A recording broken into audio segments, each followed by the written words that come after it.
I don't think I've ever done any current event/news 40k lore before, so we'll see how this goes.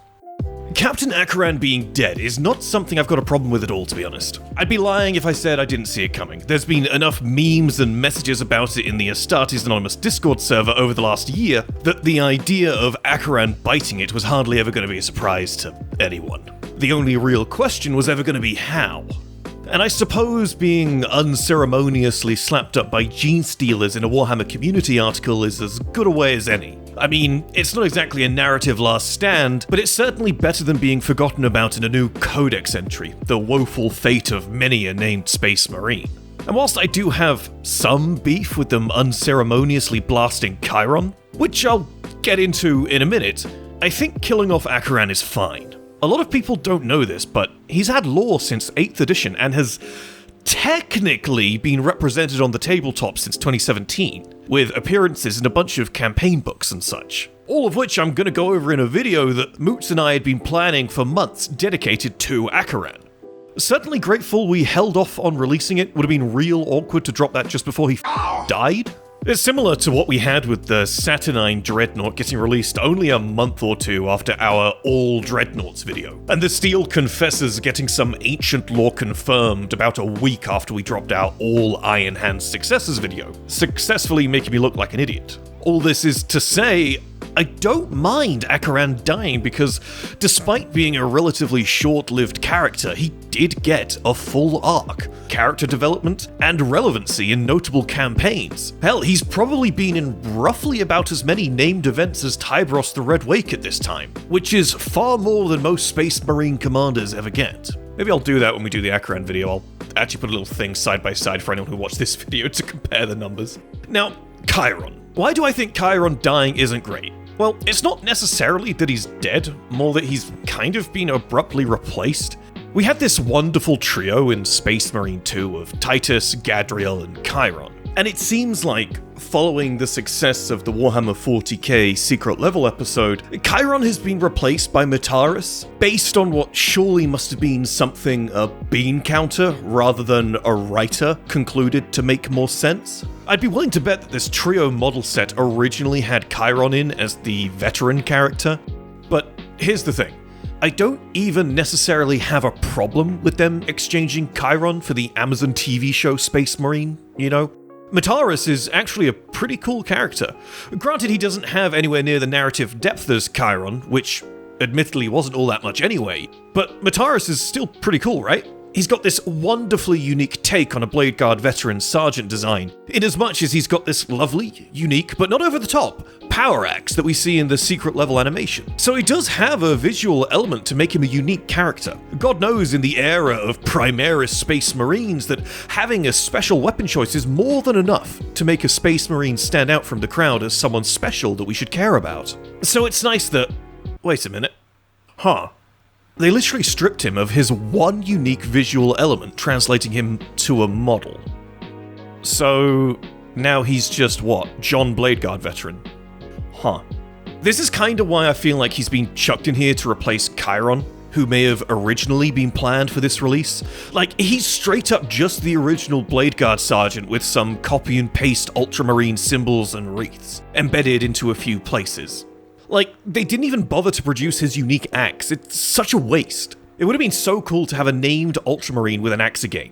Oh well, I guess we'll just have to rely on the Black Lion. Also, let's not pretend Games Workshop's planning a year or 4 ahead doesn't give them the power to change a model at the last minute. They did it with the ugly-ass head for the Uriel Ventress model, if anyone else remembers that god-awful thing.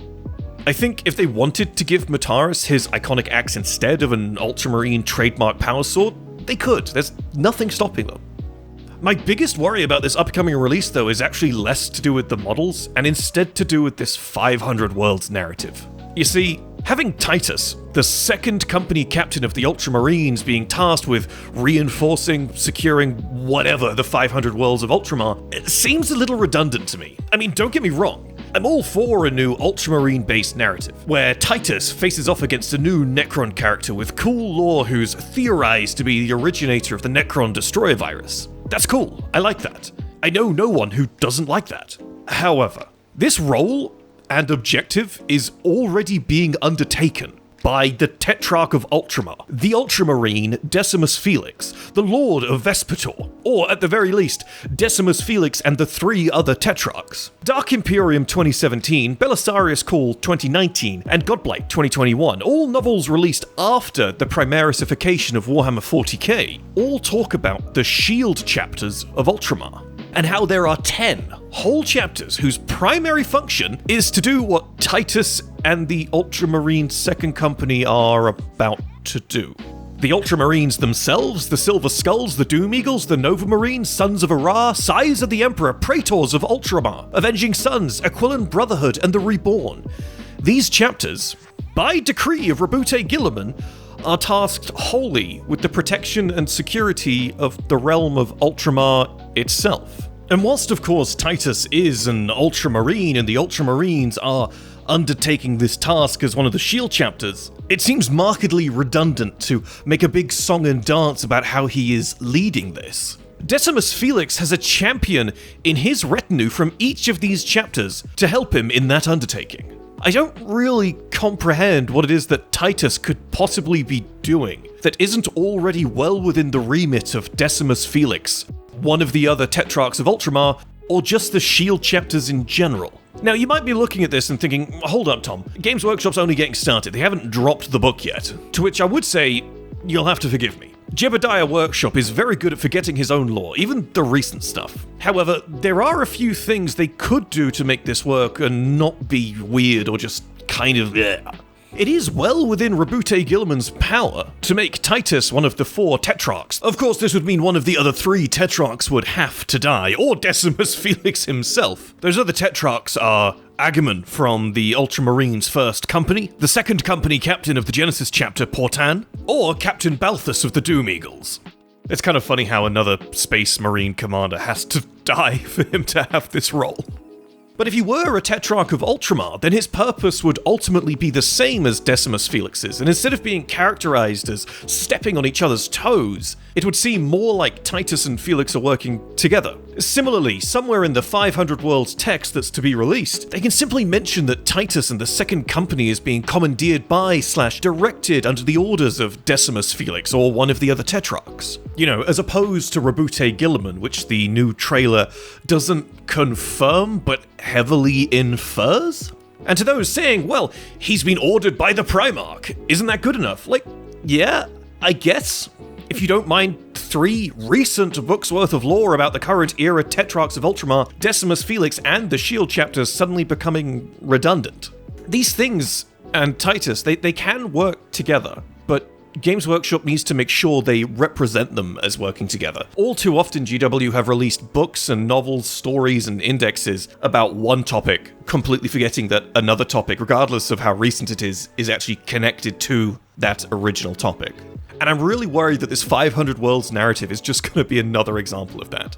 One last thing. Even if they don't implement any of these fixes, the Shield chapters of Ultramar absolutely need to be mentioned in the upcoming 500 Worlds books. Like, some of these chapters are fan favorites, just begging for more relevancy in the current era. The Silver Skulls, the chapter whose fans have theorized to be somehow connected to Barabbas Dantioch, who, by the way, is one of the reasons Ultramar even still exists. The Nova Marines haven't had a good bit of lore in an eternity, and no one would be happier than me to see the Doom Eagles again. So, let's see how it goes. Anyways, yeah, if you enjoyed this news/lore update, I'm happy to intersplice a few more between lore videos going forward. Just let me know.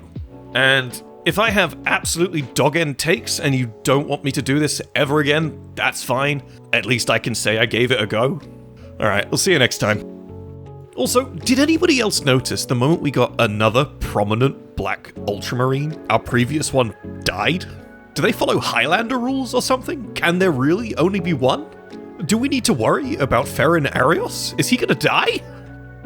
Also, number 2, I know I'm not the only one that finds Gadriel being given the rank of Ancient kinda weird, because Ancients are pretty much always, well, ancient, and Gadriel is not ancient. But GW explain it away with, quite literally, nepotism. So, that's cool, I guess.